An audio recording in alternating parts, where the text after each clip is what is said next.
O presidente fez ontem uma live entrevista, né, transmitida pela Jovem Pan, e ele fez duas coisas ali. Evidentemente não deveria ter feito nenhuma nem outra, mas né, fiel àquele seu estilo de que eu falei no começo do programa. A primeira foi descer o sarrafo no Mandetta, né, de uma maneira estranhíssima. Eu nunca vi isso, é inédito na história do Brasil, deve ser na história do mundo, e suponho que esse ineditismo não quer dizer que seja uma coisa boa, né? Vamos aí para o nosso item 9 da pauta, porque a outra coisa aí sim é bem mais grave. Vamos lá. Pois é, né, Reinaldo? Foi o ataque disparado mais pesado do presidente da República contra o ministro da Saúde, Luiz Henrique Mandetta. Diz o seguinte: o Mandetta quer fazer muito à vontade dele. Pode ser que ele esteja certo, pode ser, mas está faltando um pouco mais de humildade para ele, que o presidente da República falou. Na sequência, completou o seguinte: o ministro precisa ouvir mais o presidente da República. O ministro da Saúde foi questionado sobre essa frase do presidente da República e disse o seguinte: não comento o que o presidente da República fala. Ele tem mandato popular. E quem tem mandato popular fala. E quem não tem, como eu, trabalha. Só que aí hoje, sim, o ministro Mandetta foi um pouquinho mais político na entrevista coletiva que estava acontecendo agora no início do nosso programa. Eu pesquei, Reinaldo, as aspas dele justamente sobre esse assunto. Foi questionado a respeito desse entrever, dessa relação estremecida com o presidente. O Mandetta diz o seguinte: eu sou médico há 31 anos. Meu compromisso é sempre com o paciente, não é com a família do paciente. Às vezes eu vou dar uma notícia ruim para a família do paciente e a família se irrita ou se opõe ao médico. Mas eu não posso mudar. Eu continuarei adotando a conduta que achar mais adequada para salvar o paciente. E a família tem todo o direito de discordar, mas eu estudei para isso. A família pode até ouvir uma segunda opinião, se quiser. Mas não faz isso por raiva do médico, faz por amor ao paciente. Entendam aqui, o paciente é o Brasil e o presidente ama o Brasil. Tá certo, né? Evidentemente o ministro, ele precisa continuar ministro, ninguém quer que ele saia, né? Hoje ninguém é razoável, né? Porque tem tido um entendimento correto do problema. E olhem que até nós poderíamos perguntar, em circunstâncias normais, se o Brasil não demorou até tomar determinadas providências, se fez bem e só começar a fazer teste depois dos sintomas. Enfim, é claro que a atuação do ministro não está acima do bem e do mal, mas o ministro não está sendo criticado por seus eventuais erros, né? E sim por seus eventuais acertos. Eu nunca vi um presidente da República reclamar que o ministro não obedece, né? E aí, claro, pode ser que ele esteja certo em última instância. Se der certo, muito bem. Se não der, eu jogo a culpa nele e está tudo certo. Não, obviamente não é assim. Agora, essa crítica ao Mandetta alimenta um pouco a fofoca, não sei o que, mas não é grave.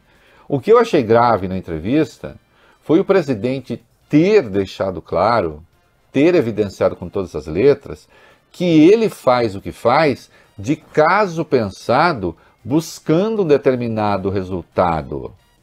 Não é? O Coutinho agora, né? Vai lá. Isso. O item 8 aí da nossa pauta. Ô Coutinho, eu quero que você leia as aspas do presidente, a fala do presidente, vamos direto para ela, Tá. em que ele explica por que ele faz o que faz. Então agora esse é o presidente falando, ele disse isso aí, quer ver? Olha lá, o presidente na voz bela e encantadora de Coutinho, vamos lá.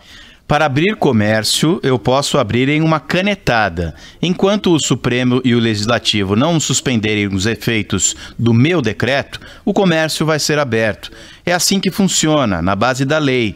Depois ele fala o seguinte: eu estou esperando o povo pedir mais, porque o que eu tenho de base, de apoio, são alguns parlamentares. Tudo bem, não é maioria, mas eu tenho o povo do nosso lado. Eu só posso tomar certas decisões com o povo estando comigo. Então tá claro quando ele diz: eu estou esperando o povo pedir mais. Ele fala para provocar uma reação. Ele fala para provocar uma reação contra as medidas da quarentena. Notem, ele poderia estar articulando formas de saída da quarentena e um calendário para isso. Mas ele prefere para a galera. O presidente está se esquecendo, e aqui eu gostaria muito que as pessoas separassem, quando eu dou uma opinião que é de natureza técnica, distinguindo da defesa de uma tese. Todo mundo sabe que eu acho que o Bolsonaro já cometeu 12 crimes de responsabilidade, mas eu não estou tratando disso agora. Eu quero lembrar que o presidente está num terreno muito perigoso, porque notem, quando surgiu aquela campanha, né, o Brasil não pode parar, feita pela SECOM, depois diz, não, a gente não fez, não ia divulgar, fizemos... O ministro Roberto Barroso, né, que não é nenhum extremista contra o governo, o ministro Roberto Barroso concedeu uma liminar num procedimento chamado arguição de descumprimento de preceito fundamental, de autoria da Rede Sustentabilidade, suspendendo a campanha, e foi muito explícito ao suspender a campanha. Eu fui lá ler o despacho do ministro, né, a liminar, e ele escreve lá: é igualmente importante ter em conta que não se trata aqui de uma decisão política do presidente da República acerca de como conduzir o país durante a epidemia. Haveria uma decisão política no caso em exame se a autoridade eleita estivesse diante de duas ou mais medidas aptas a produzir o mesmo resultado. Qual resultado? O bem-estar da população. E optasse legitimamente por uma delas. Não é o caso. A supressão de medidas de distanciamento social, como informa a ciência, não produzirá resultado favorável à proteção da vida e da saúde da população. Não se trata de questão ideológica, trata-se de questão técnica. E o Supremo Tribunal Federal tem o dever constitucional de tutelar os direitos fundamentais à vida, à saúde e à informação de todos os brasileiros. No entendimento do ministro e na liminar que ele concedeu, e que eu não tenho dúvida, de que seria referendada pelos 10 outros ministros, ele está dizendo que a não quarentena não é uma opção técnica. Que ela ameaça a segurança dos brasileiros, assegurada pela Constituição, e, portanto, se trata de uma ação que fere a Constituição. E que fere a legalidade. E eu não estou contando nenhuma novidade ao dizer que o presidente, ao fazer o que faz, comete crime de responsabilidade e crime comum também.